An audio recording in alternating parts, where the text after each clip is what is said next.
មិនខ្ញុំតាមតែដឹងថា Ver មានលក់នៅផ្សារប្រុងឃើញវីដេអូមួយនេះហើយកុំភ្លេចចុច share ឬក៏ save ទុកផងសារខ្លួនឯងដែរកន្លែងណាតំបើកថ្មីអត់រំលងសោះហ្មងហើយបើកន្លែងនេះទៀតគឺធានាឲ្យខកបំណងចំណុចរបស់គេតាំងតរៀងតាំងមុខម្ហូបគឺ1.80 មុខចាឥឡូវខ្ញុំនិយាយពីបរិយាកាសហាងបន្តិចសិនចឹងកន្លែងរបស់គាត់មានទាំង indoor ទាំង outdoor ហើយគាត់តែខ្ញុំបើកទ្វារមកខ្វាក់ខ្ញុំឃើញទស្សនវិជ្ជាហាងនៅខាងក្នុងឃើញថាការរៀបចំមានរបៀបរៀបរយស្អាតបាតនិងអនាម័យខ្ពស់មែនតើបុគ្គលិកនៅក្នុងហាងពួកគាត់សុទ្ធតែរស់រាយរាក់ទាក់ទាំងអស់ហើយមុខម្ហូបដែលកំងវិញបានមកថ្មីក្តៅហុយចឹងហ្មងគាត់ធ្វើឲ្យភ្លាមហើយលឿនទៀតអត់ចាំយូរទេបងអូននិយាយពីបរិយាកាសហាងការ decor វិញគឺចេញមកបែប cozy ហ្មងជាមួយនឹងការតុបតែងបែបប៉និតថ្លៃថ្នូរបែបហ្នឹងថតជ្រុងណាក៏ឃើញស្អាតដែរបងអូនមិនត្រឹមតែត្រជាក់ភ្នែកទេកន្លែងមកគាត់មានទាំងម៉ាស៊ីនត្រជាក់មានទាំង Wi-Fi បងអូនទាំងអស់គ្នាដែលមកធ្វើការមកអង្គុយលេងមក date ក៏បានដែរបងអូនហើយខ្ញុំ recommend មែនតើសម្រាប់បងអូនណាត្រូវការប្រជុំការងារឬក៏ចង់ញ៉ាំបាយជុំគ្នាជាមួយក្រុមការងារអីផ្សេងមានគ្នាច្រើនមានអីហ្នឹងគឺអាចមកកន្លែងនេះបានខ្ញុំធានាជូនហ្មងមកឥឡូវយើងចូលមកម្ហូបយើងវិញអញ្ចឹងអីដែលខ្ញុំកំពុងតែញ៉ាំមកឥឡូវនេះគឺ Ver បងអូនទាំងអស់គ្នាអាចមើលបានជាមួយនឹងឆ្នាំងរបស់គេ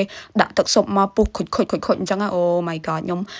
ញ៉ាំហើយមានកម្លាំងពេញមួយថ្ងៃបងអូនអើយជីវិតគ្រូបរិញ្ញាមាន Fer ជាប់ខ្លួនចំណេញឃើញឲ្យអស់សម្ដេចខ្លួនឯងដកចេញអត់អស់ហើយនៅជាប់ Fer កាបូបណាក៏មាន Fer ដែរទាំងកាបូបទូចកាបូបធំគួរស្ពីពីក្រោយហើយចំពោះតារីងនេះដែរខ្ញុំ order មួយឆាហើយបងអូនរបស់ខ្ញុំគាត់យកតែក្រូចឆ្មាអញ្ចឹងចំពោះតារីងវិញគឺតម្លៃសមរម្យមែនតើដូចម៉ូណូដែលខ្ញុំដាក់ពីខាងដើមវីដេអូចឹងបងអូនទាំងអស់គ្នាអាចមកញ៉ាំលេងអង្គុយលេង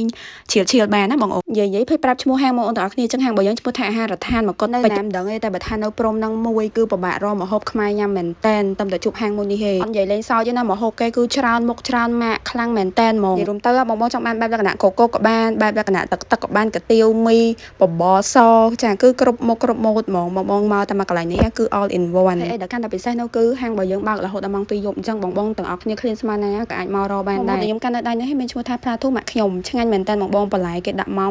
ពេញបុកចឹងមកមកបន្ទាប់គឺស្លប្រហើរតាពាំងជាមួយនឹងឆាសាច់គោកវ៉ាញចាដឹងតឡើងគីឡូបងអើយសុំថែម5ចានទៀតចង់ប្រាប់ថាឆ្ងាញ់ទឹកចលុចអែមហ្មងណាយកពុកម៉ែបងប្អូនមកទឹកចលុចគាត់អែមមែនតើបងអានេះមកនុយមួយចំនួនណាបងខ្ញុំដាក់អត់អស់ហើយមកហូបច្រើនខ្លាំងណាស់ចឹងបងអាចទៅរកបាននៅហាងហ្នឹងបងតានីទាំងរសជាតិនិងសេវាកម្មបងអូនចឹងបងចំពោះទីតាំងហាងមួយនេះគឺស្ថិតនៅក្នុងផ្សារព្រំយើងនឹងបងនេះបងជិះរហូតដល់ផ្លាកនេះបងជិះទៅត្រង់រហូតនៅផ្លូវបាត់ខាងមុខនេះបន្តិចបងចឹងបងត្រូវបាត់ឆ្វេងកន្លែងហ្នឹងផ្លូវទៅលូដាច់បងជិះទៅរហូតទៅដល់បរិយ Diamond ណាបងទាំងអស់គ្នាចឹងទីតាំងហាងរបស់យើងគឺនៅនឹងឯងបងចាក់រើសគ្រឿងឲ្យដូចបកូនធ្វើឆ្លុះឲ្យដល់បដូរពួកយើង change the plane not change the goal មានសូនដែលអត់ចង់ sell